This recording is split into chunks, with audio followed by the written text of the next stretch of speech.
नमस्ते दोस्तों। Electro species में आप सभी लोगों का स्वागत है। Bridge to success. आज 30 जुलाई है और आज हम कवर करने वाले हैं इल्यूमिनेशन के 10 मोस्ट इम्पॉर्टेंट क्वेश्चंस को। हालांकि ये बीटेक का एक टॉपिक नहीं है, लेकिन फिर भी जो एसएससी और बाकी जितने भी गवर्नमेंट एग्जाम्स हैं उनका एक फेवरेट टॉपिक है। तो बिना टाइम वेस्ट किए मूव करते हैं हमारे पहले क्वेश्चन की तरफ। तो हमारा पहला क्वेश्चन पूछ रहा है कि luminous efficiency of a fluorescent tube is, जो ल्यूमिनस एफिशिएंसी होता है एक फ्लोरेसेंट ट्यूब का, वो कितना होता है। तो देखिए, सबसे पहले अपन एक चीज समझ लेंगे कि ल्यूमिनस एफिशिएंसी बोलते किसको है। ठीक है, तो ल्यूमिनस एफिशिएंसी एक रेशियो है कि जो बल्ब है वो कितना लाइट एमिट कर रहा है और कितना पावर का कंजप्शन कर रहा है। ठीक है, उसको अपन ल्यूमिनस एफिशिएंसी बोलते हैं। तो जो एक फ्लोरेसेंट ट्यूब होता है, अब एक फ्लोरेसेंट ट्यूब होता है, उसका जो ल्यूमिनस एफिशिएंसी होता है वो कितना होता है। तो देखिए, एक फ्लोरेसेंट ट्यूब का जो ल्यूमिनस एफिशिएंसी होता है वो अप्रॉक्सीमेटली होता है 60 ल्यूमेंस पर वॉट। ठीक है, ये देखिए एक फ्लोरेसेंट ट्यूब का आप यहाँ पे फिगर देख पा रहे हो। जो हमारे घर में जो ट्यूबलाइट लगा होता था वही है अपना फ्लोरेसेंट ट्यूब। ठीक है, सेकंड क्वेश्चन पूछ रहा है कि which of the following lamp is cheapest for the same voltage. इनमें से कौन सा लैंप है जो बहुत सस्ता है सेम वोल्टेज के लिए।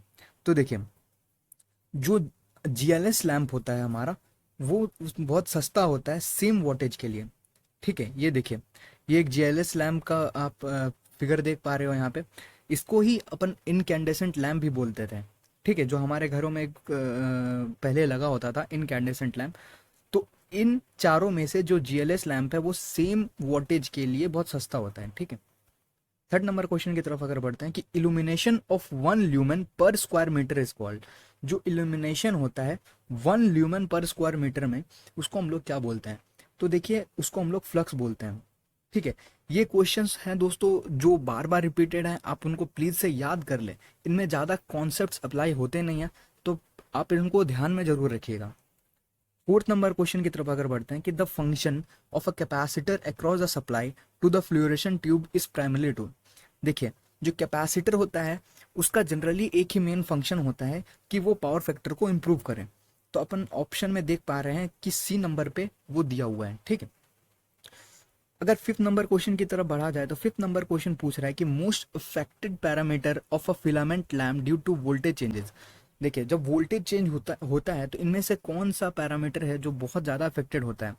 ठीक है, तो देखिए, अगर वोल्टेज चेंज हो रहा है तो उसमें लाइफ जो होती है फिलामेंट लैम्प की, वो बहुत ज़्यादा अफेक्टेड होती है। ठीक है, सिक्स नंबर क्वेश्चन की तरफ अगर बढ़ते हैं कि which of the following instrument is use for the comparison of candle power of different sources. देखिए, candle power of different sources के कंपैरिजन के लिए हम लोग फोटोमीटर का यूज करते हैं। ठीक है, और रेडियोमीटर जो है वो रेडियोमीटर एक इंफ्रारेड रेडिएशन डिटेक्टर होता है। ठीक है, ये जो रेडियोमीटर आप देख पा रहे हैं ये इंफ्रारेड रेडिएशन डिटेक्टर होता है। सेवेंथ नंबर क्वेश्चन की तरफ बढ़ते हैं। सेवेंथ नंबर क्वेश्चन अपन से पूछ रहा है कि carbon arc lamps are commonly use in. जो कार्बन आर्क लैम्प्स है वो उसको हम लोग कहाँ यूज करते हैं। तो देखिए, जो कार्बन आर्क लैम्प्स होता है उनको अपन सिनेमा प्रोजेक्टर्स में इस्तेमाल करते हैं। ठीक है, एट नंबर क्वेश्चन पूछ रहा है कि list illumination level is required in. देखिए, बहुत कम इल्यूमिनेशन लेवल का अपन को कहाँ जरूरत पड़ता है।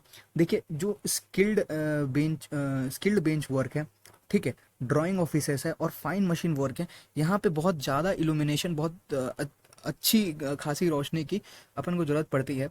लेकिन जो हॉस्पिटल वार्ड्स हो गया वहाँ पे उतनी इल्यूमिनेशन की जरूरत नहीं पड़ती है। ठीक है, नाइन्थ नंबर क्वेश्चन की तरफ अगर बढ़ा जाए, नाइन्थ नंबर क्वेश्चन हम लोग से पूछ रहा है कि for the same power output के लिए, तो पहला ऑप्शन पढ़ते हैं कि high voltage rated lamps will be more study. Study मतलब मजबूत। ठीक है, तो हाई वोल्टेज रेटेड लैम्प्स क्या ज़्यादा स्टडी होंगे, या low voltage rated lamps will be more study, या फिर बोथ ए एंड बी।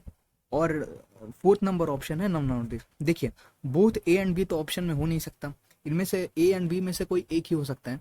तो जो इसका सही आंसर होना चाहिए वो होता है low voltage rated lamps will be more study.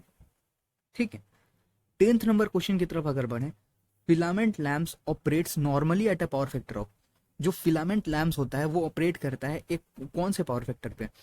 तो जो अपना फिलामेंट्स लैंप होता है वो यूनिटी पावर फैक्टर पे ऑपरेट करते हैं। तो यूनिटी पावर फैक्टर मीन्स वो रेजिस्टेंस का इस्तेमाल करता है, और अपने अपने को पता है कि रेजिस्टेंस जो है वही यूनिटी पावर फैक्टर प्रोवाइड कराता है। ठीक है, तो आज के लिए बस इतना ही। वीडियो को पूरा देखने के लिए धन्यवाद, और इस वीडियो की जो पीडीएफ है वो आपको डिस्क्रिप्शन बॉक्स पर मिल जाएगी। Thank you.